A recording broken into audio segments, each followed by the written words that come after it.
Here now with reaction, retired Army Lieutenant General, Fox News contributor, Keith Kellogg. General Kellogg, it's a pleasure to have you. And I want to start off the bat with peace through strength. That's what we had with Trump. Now we have violence through weakness. You shared with me a riveting account of a time when President Trump got a 3 a.m. phone call. Can you share that with our viewers? Yeah, Kayleigh, thanks for having me. Well, that was when the American embassy in Baghdad was under siege and attack, and the embassy was actually burning documents, which means your embassy is about ready to get overrun. And that was right after there was a strike that killed an American. We responded with F-15s, pretty heavy hit. They attacked the embassy, and we woke the president and the vice president up.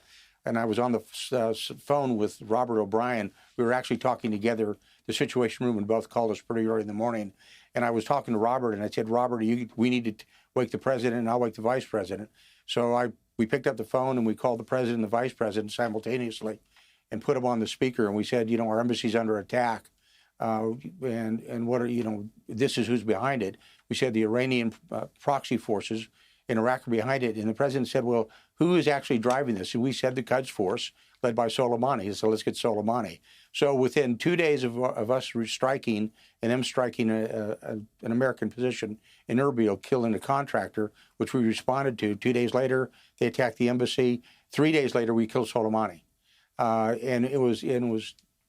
We set up a policy of what we called escalation and putting your opponent at risk. Well, the interesting thing behind that, Kayleigh, the story was we reached out through the Swiss because they were our emissaries to the Iranians because we had no contact with them, diplomatic contact with them. They're what's called the protecting power.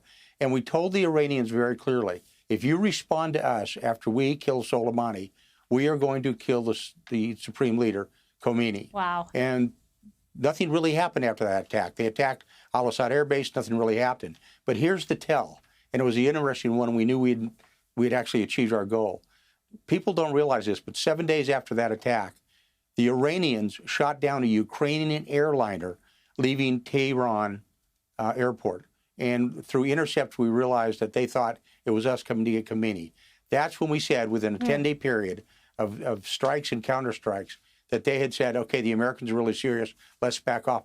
And then it went dead quiet for the next year with Iran. They just not want to mess with us because we put something at risk that they didn't want to have put at risk, and that was their leadership. And we said, we're coming for you if you attack and kill another American. And not another American was killed in the next year. They knew President Trump meant business, and therefore American lives were saved. I mean, I just can't, that story is so amazing to me because you have this 48-hour window. President Trump, the administration takes action, takes out Soleimani.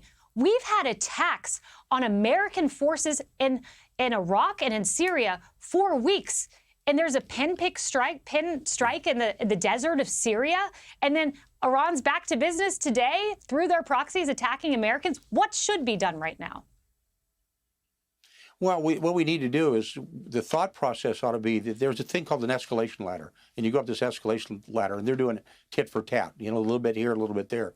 You need to put something at risk with the Iranians because they're behind Hezbollah, Hamas, and these attacks as well. And what I mean, you put something at risk, something they don't want to lose. And that needs to be transmitted through them. And the president needs to transmit it, or either the Secretary of State. And what I mean, what you put at risk, you pick up the phone and you call the Iranian and say, the supreme leader is at risk, or their infrastructure is at risk.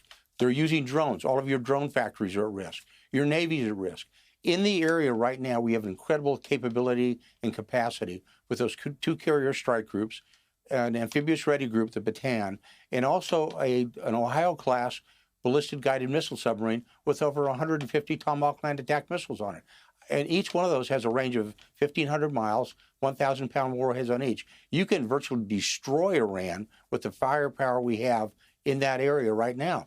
And we need to tell the Iranians, knock it off. This is at risk. And then we need to follow through. My concern, Kayleigh, right now is we have all that capability, but we don't have the will to do it. And that is being proven day in and day out. And most of the attacks now are at Al-Assad Air Base. Over 1/3 of those attacks now have gone in there.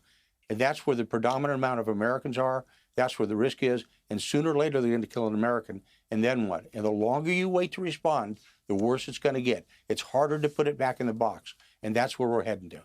It's frightening, and it's frightening to think about what it would be like to wake President Biden up at 2 a.m. I just don't have faith at this moment in our commander-in-chief.